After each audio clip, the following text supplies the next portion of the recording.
আসসালামু আলাইকুম রহমতুল্লাহ। সুপ্রিয় শিক্ষার্থীবৃন্দ, আশা করি তোমরা সকলেই ভালো আছো। আজকে আমি 9.2 এর 22 ও 23 নম্বর প্রশ্ন নিয়ে আলোচনা করব। 22 নম্বর প্রশ্নটি হচ্ছে, দেখাও যে cos 3a equal to 4 cos cube a minus 3 cos a যদি a ইকুয়াল টু 30 ডিগ্রি হয়। সমাধান LHS ইকুয়াল টু, যে বাম পাশেরটুকু লিখলাম আমরা, লেখার পর cos 3a, এই 3 সাথে a এর মান গুণ দেব, 30 ডিগ্রি গুণ দেব। গুণ দেওয়ার পর কী হবে, এখানে 90 ডিগ্রি হবে, মানে 90 ডিগ্রি হবে। cos 90 ডিগ্রির মান কত? 0। এবার আমরা ডান পাশ নেব, RHS-এ যা যা রয়েছে ডান পাশে নেব। নেওয়ার পর এই পাওয়ারটাকে আমরা বাইরে নিয়ে যাব, ব্র্যাকেটের বাইরে নিয়ে যাব। এবার cos a এর মান হচ্ছে 30 ডিগ্রি, 30 ডিগ্রিতে দেব। cos 30 এর মান বসালাম এখানে। বসানোর পর এবার cos 30 ডিগ্রি সমান কত? cos 30 ডিগ্রি সমান হচ্ছে √3/2, √3/2, √3/2। এটা হচ্ছে cos 30 ডিগ্রির মান। তারপর আমরা কি করবো, এখানে 4 ঠিকই থাকবে, এই 3 মানে পাওয়ার 3 কিন্তু √3ও পাবে, 2ও পাবে। এই পাওয়ার 3 যদি আমি 2কে দিয়ে দিই, পাওয়ার 3 যদি 2কে দিয়ে দিই, তার মানে কি এই 3 2কে দেওয়ার মানে হচ্ছে 3 বার গুণ। 2 হবে 3 বার গুণ, 3 বার গুণ হলে কি হয়? 2 দুগুণে 4, 4 দুগুণে 8, 8 হয়, তাই না? এই পাওয়ার 3 মানে হচ্ছে 2 এর উপর 3 বার গুণ, 2 দুগুণে 4, 4 দুগুণে 8, এই 2 গুণ 2 গুণ 2, এইভাবে মানে 3 বার 2 দিয়ে গুণ দিতে হবে। আর এই 3 যেহেতু √3 উপরে রয়েছে, এখানে এই √3 একটা আলাদা দিলাম আর 2টা এখানে দিলাম, স্কোয়ার দিয়ে দিলাম। তার মানে 2টা আর একটা 3টা হলো। এই 3টা যেহেতু √3 উপর 3 বার, এই জন্য আমরা এইভাবে লিখলাম।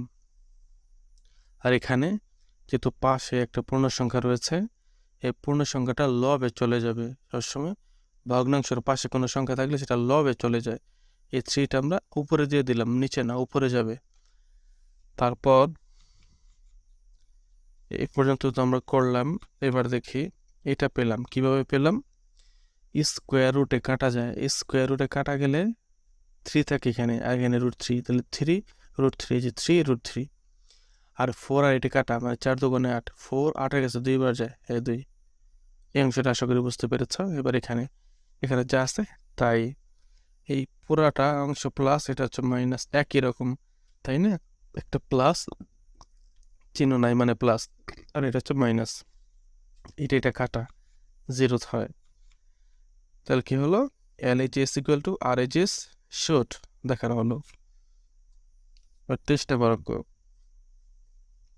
sin theta plus cos theta equal to 1, যখন 0 degree is less than or equal theta is less than or equal 90 degree হয়, মানে থিটাটা হবে 0 থেকে বড় বা সমান এবং থিটা হবে 90 থেকে ছোট বা সমান। সমাধান আমরা বাম পাশটা নিলাম, নেওয়ার পর এখন আমরা বর্গ করি, উভয় পক্ষে বর্গ করলাম।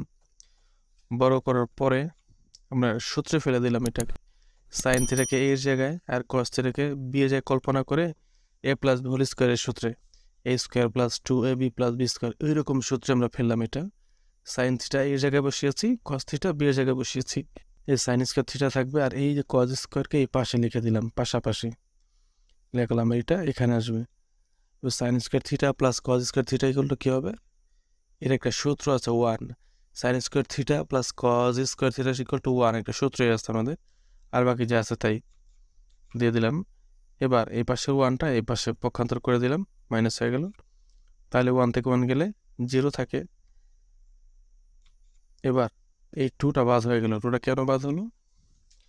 এই 2টা কিন্তু গুণ অবস্থায় আছে এটার সাথে, তাহলে গুণ অবস্থা থাকলে আমরা পক্ষান্তর করলে ভাগ হয়ে যায়। তো 2 দিয়ে যদি 0কে ভাগ দিই 0ই হয়, এই জন্য আর লিখলাম না। তারপর আমরা লিখি, দুইটি রাশির গুণফল 0 হলে রাশি দুইটির অন্তত যে কোনো একটির মান 0 হতে হবে। যেহেতু দুইটা রাশি এখানে সাইন থিটা কস থিটা, হ্যাঁ, এটার গুণফল 0, তার মানে দুইটার মধ্যে যে কোনো একটা 0, একটা মান 0 হয়। Sine theta equal to 0, sine theta equal to sine 0 degree, 0 সমান সাইন 0 ডিগ্রি, সাইন সাইন কাটা থিটা ইকুয়াল টু 0 ডিগ্রি। অথবা cos theta equal to 0, theta equal to cos 90 degree, cos cos কাটা থিটা ইকুয়াল টু 90 ডিগ্রি। এটা হবে আমাদের answer. নির্ণয় সমাধান theta equal to 0 degree এবং 90 ডিগ্রি।